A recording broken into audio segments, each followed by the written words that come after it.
Good evening friends, welcome back to you all classes. Last lecture मैंने present continuous tense के बारे में दिया था। अब टेंस का फोर्थ पार्ट, बेसिकली आप मानिए तो सिंपल प्रेजेंट टेंस का fourth part, that is present perfect tense, उसके बारे में आज मैं जानकारी दूंगा। तो लेट्स स्टार्ट। तो आज हम पढ़ेंगे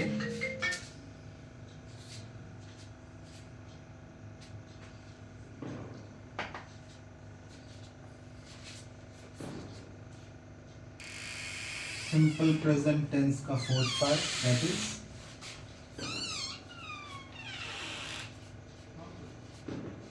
प्रेजेंट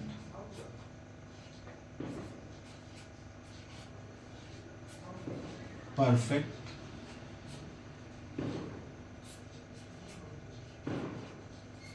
टेंस। नाम से ही आपको क्लियर हो रहा होगा। तो टेंस इस नेम में आ रहा है परफेक्ट, यानी जो काम कंप्लीट हो चुका है। एग्जाम्पल के तौर पे देखें, जैसे राम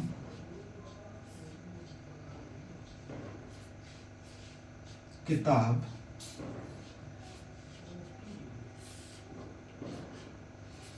पढ़ चुका है। इस सेंटेंस से आपको समझ में आ रहा होगा कि ये जो काम है वो ऑलरेडी फिनिश हो चुका है। रिसेंटली, अभी जस्ट तुरंत ही ये फिनिश हुआ है। राम किताब पढ़ चुका है। वे लोग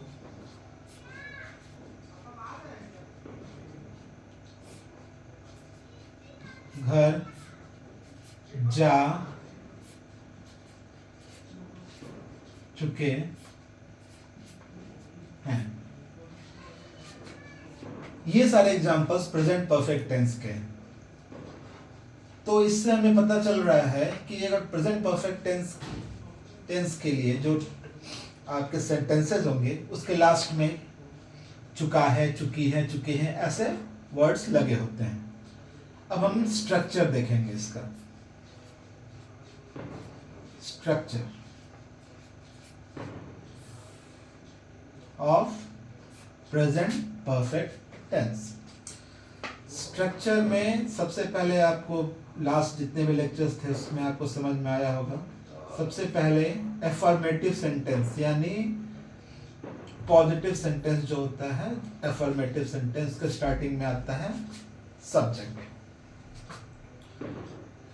प्रेजेंट परफेक्ट के केस में जो हेल्पिंग वर्ब या ऑक्सिलरी वर्ब यूज होता है वो है हैज या फिर have. Subject plus has public have plus verb का तीसरा फॉर्म प्लस ऑब्जेक्ट। अब काफी लोग जानना चाह रहे हैं कि वर्ब का थर्ड फॉर्म क्या होता है। अपने बचपन में या फिर थर्ड फोर्थ स्टैंडर्ड में या फिर उसके बाद कभी आपको ऐसा मिला होगा, जैसे गो वर्ब का पहला फॉर्म है, नेसेंट फॉर्म। वेंट वर्ब का दूसरा फॉर्म है। गॉन ये वर्ब का तीसरा फॉर्म है। V4 मैंने कल प्रेजेंट इम्परफेक्ट या फिर कंटिन्यूअस से कैसे बताया था। V1 में ing लग जाता है, तो गोइंग ये वर्ब का फोर्थ फॉर्म। और लास्टली एक और फॉर्म आता है जिसे V5 कहते हैं, जिसको मैंने सिंपल प्रेजेंट टेंस में ही बताया था आपको। यानी V1 में वर्ब 1 में जब हम s या es लगाते हैं तो वो वर्ब 5 कहलाता है। तो यहाँ पे प्रेजेंट परफेक्ट टेंस के केस में जो स्ट्रक्चर है वो बिल्कुल क्लियर है। Subject plus has plus have plus V3 plus object. Has क्या है? ये सिंगुलर है। हैज क्या है? सिंगुलर हेल्पिंग वर्ब है। और हैव जो है वो प्लूरल हेल्पिंग वर्ब है। तो आपको मैंने पहले भी सब्जेक्ट वर्ब एग्रीमेंट में बताया था, और मैं इसके बारे में और डिटेल्स क्लास में कभी बताऊंगा। है सब सिंगुलर सब्जेक्ट हो तो उसके साथ सिंगुलर हेल्पिंग वर्ब लगता है, प्लूरल सब्जेक्ट हो तो उसके साथ प्लूरल हेल्पिंग वर्ब लगता है। तो यहां हम देखेंगे राम किताब पढ़ चुका है। तो इसको अगर हम ट्रांसलेट करेंगे तो सब्जेक्ट क्या है? राम। राम जो एक सिंगल नेम है तो उसके साथ में सिंगुलर सब्जेक्ट लगे, सिंगुलर वर्ब लगेगा, हेल्पिंग वर्ब। तो राम के साथ लगेगा राम हैज। उसके बाद हमने लिखा है वर्ब का थर्ड फॉर्म। तो जा चुका है क्या है? पढ़ चुका है। रीड को ऐसे आप बुक्स ऐसे बहुत सारे मिलेंगे जिसमें वर्ब के तीनों फॉर्म आपको याद करने को मिलेंगे। रीड ही लिखते हैं, रीड का थर्ड फॉर्म में रीड ही होता है, पर उसको पढ़ते हैं red. Ram has read the book. Subject plus has plus V3 plus object. इस तरह से आपका प्रेजेंट परफेक्ट टेंस बना। ये हुआ सिंगुलर सब्जेक्ट के केस में। अब हम देखेंगे प्लूरल सब्जेक्ट के केस में। वे लोग घर जा चुके हैं। वे लोग के लिए क्या यूज होता है? सबको पता है, दे। अब ये प्लूरल सब्जेक्ट है तो क्या लगेगा आपको? हैव लगेगा, क्योंकि हैव क्या है? Plural auxiliary verb, plural helping verb है। दे हैव जाना। अभी यहां मैंने एग्जांपल दिया है गो, वेंट, गॉन। वर्ब का थर्ड फॉर्म है गॉन, तो they have gone home.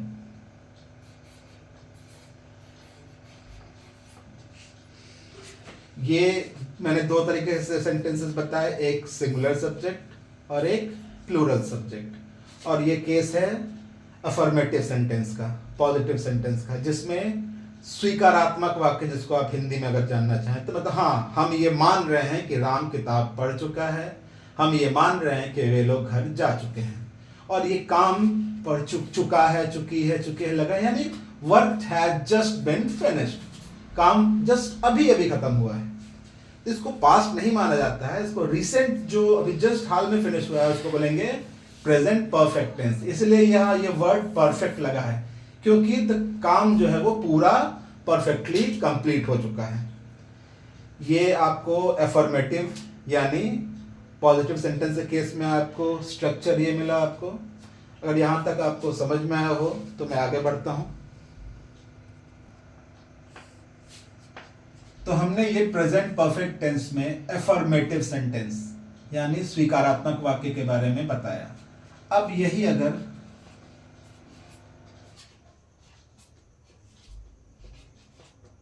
Negative sentence हो, किस केस में? प्रेजेंट परफेक्ट टेंस के केस में। In the case of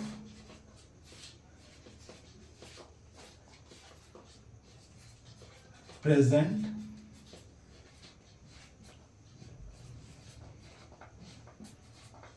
perfect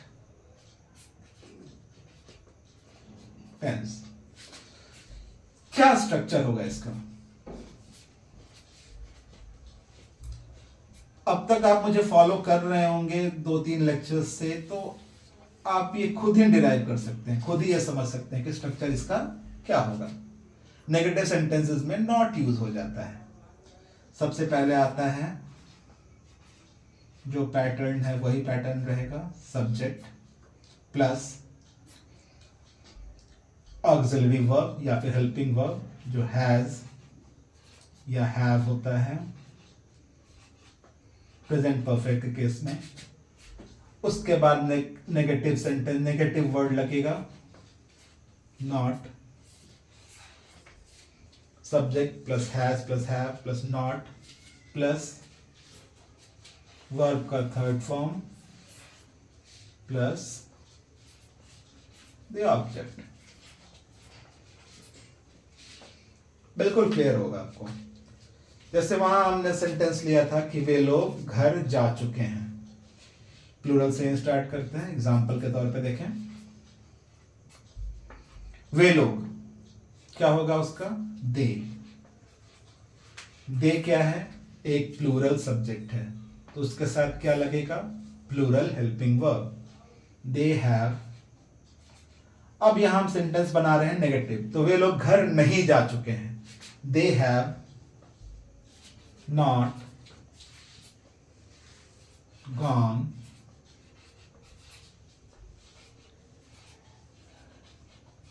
home. ये आपको बेसिकली कोई ज्यादा इतना बताता नहीं है, पर ये हैव और नॉट अगर एक साथ है तो इसको आप हैवंट पढ़ सकते हैं। उसका प्रोनाउंसिएशन होगा हैवंट, और HAVEN के ऊपर में एपोस्ट्रोफी, और ये they have not gone home या they haven't gone home. Similarly हम एक सिंगुलर सब्जेक्ट ले सकते हैं। अब हमें सिंगुलर सब्जेक्ट लेते हैं, जैसे वह किताब पढ़ चुका है, तो वह किताब नहीं पढ़ चुका है। नेगेटिव के केस में देखना है, ही के साथ क्या लगेगा, he being the singular subject, it will take singular helping verb, ये सिंगुलर हेल्पिंग वर्ब लेगा, ही हैज। उसके बाद नेगेटिव सेंटेंस है तो हम नॉट लेंगे, ही हैज नॉट। रीड का थर्ड फॉर्म भी रीड ही होता है, जिसको लेकिन पढ़ते रेड हैं, he has not red a book. अब ये हैज नॉट जो है, इसको अगर आप पढ़ना चाहें तो इसको आप हैजंट भी पढ़ सकते हैं, और वो लिखा कैसे जाएगा, हैज एन के ऊपर सिंगल एपोस्ट्रोफी और T, hasn't, he hasn't red a book. तो मुझे लगता है नेगेटिव आपको बिल्कुल क्लियर हो रहा होगा। इसके बाद आता है interrogative sentence in the case of present perfect tense.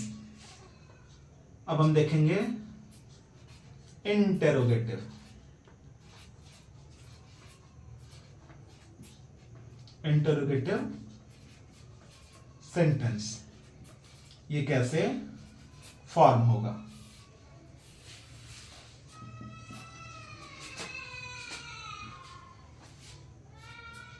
इसका स्ट्रक्चर बिल्कुल वही सारा पैटर्न जो लास्ट के टेंसेस के पार्ट में हमने यूज किया, बिल्कुल वैसा ही रहेगा। उस लास्ट में जब मैंने इम्परफेक्ट बताया था तो उसमें भी इज, एम, आर पहले आ गया था। इसमें भी हेल्पिंग वर्ब जो होगा इंटरोगेटिव केस में पहले आ जाएगा। स्ट्रक्चर होगा हैज या have plus subject plus verb का third form plus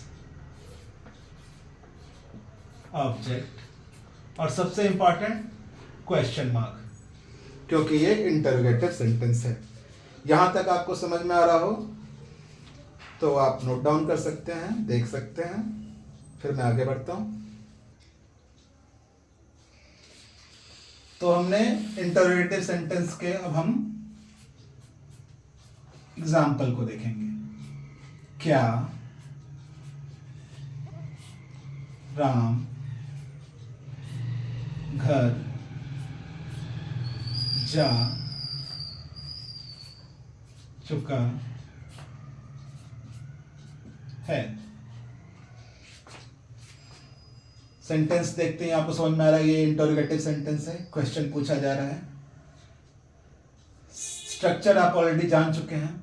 Ram being the singular subject, Ram singular subject है तो उसके साथ स्टार्टिंग में क्या लगेगा, हैज या हैव पहले आ जाता है, तो राम के केस में पहले लग जाएगा हैज।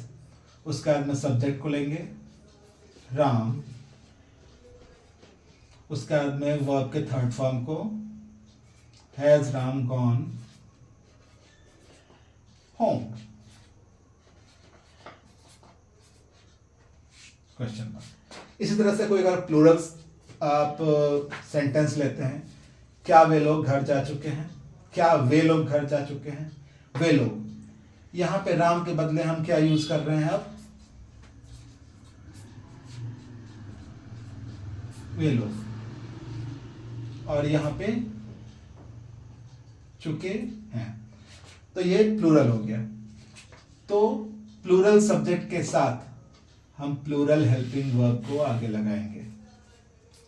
हैव, वे लोग के लिए दे, हैव दे, वर्ब का थर्ड फॉर्म गॉन,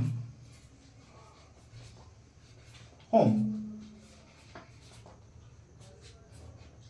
ये कोई रॉकेट साइंस नहीं है, इंग्लिश बहुत ही इजी चीज है, बिल्कुल। कहीं कहीं थोड़े से आपको एक्सेप्शंस मिलेंगे, अदरवाइज जो ग्रामेटिकल जो भी चीज़ें हैं वो बिल्कुल स्ट्रक्चर पे फॉलो होता है।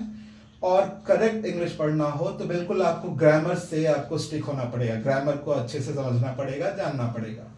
और स्ट्रक्चर्स एक बार आपके दिमाग में घर कर गया तो फिर आप अच्छे से इंग्लिश बोल पाएंगे, लिख पाएंगे, समझ पाएंगे, और आपकी इंग्लिश बहुत अच्छी हो जाएगी।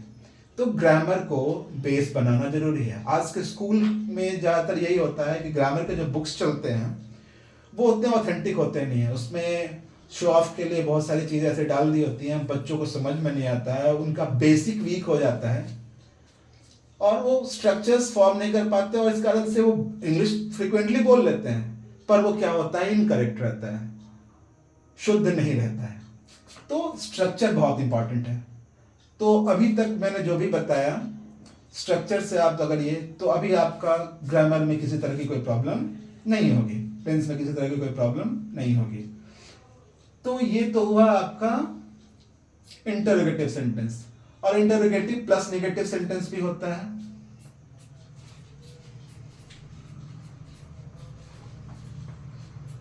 Interrogative plus negative.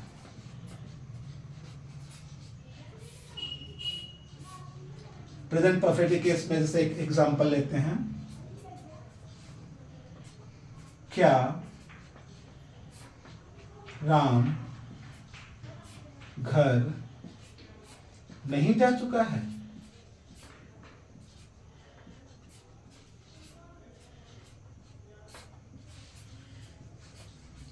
वैसा रहेगा तो आप कैसे बनाएंगे? तो जैसा पैटर्न आप फॉलो करते चल रहे हैं, आप देख रहे हैं, अगर आप समझ रहे होंगे प्रीवियस क्लासेस से, प्रीवियस लेक्चर्स से मेरे, तो बिल्कुल सिंपल स्ट्रक्चर आपको समझ में आ रहा होगा वो कैसे फॉर्म होगा।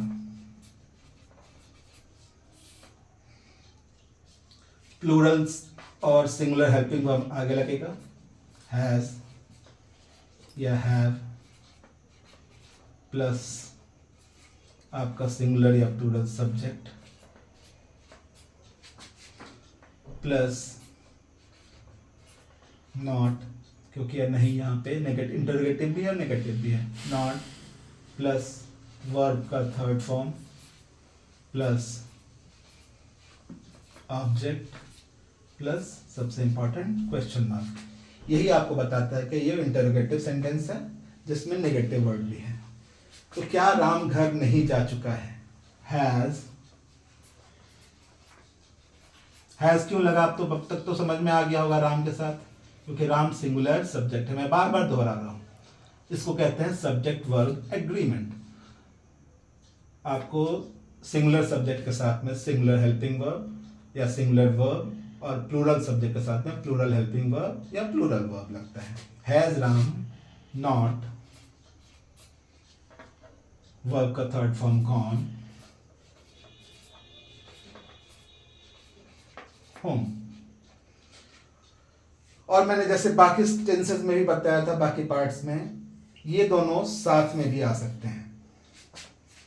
तो इसको एक साथ जब हम पढ़ते हैं तो मैंने बताया आपको, हैजंट राम गॉन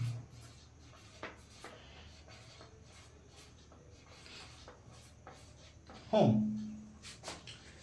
ये आपका बिल्कुल आपको सिंगुलर सब्जेक्ट के लिए हुआ।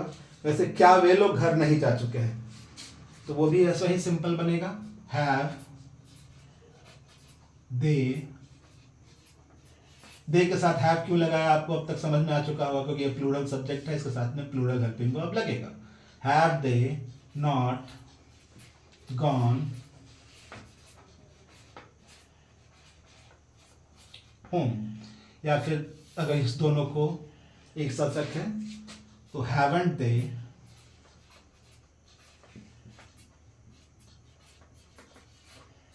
गॉन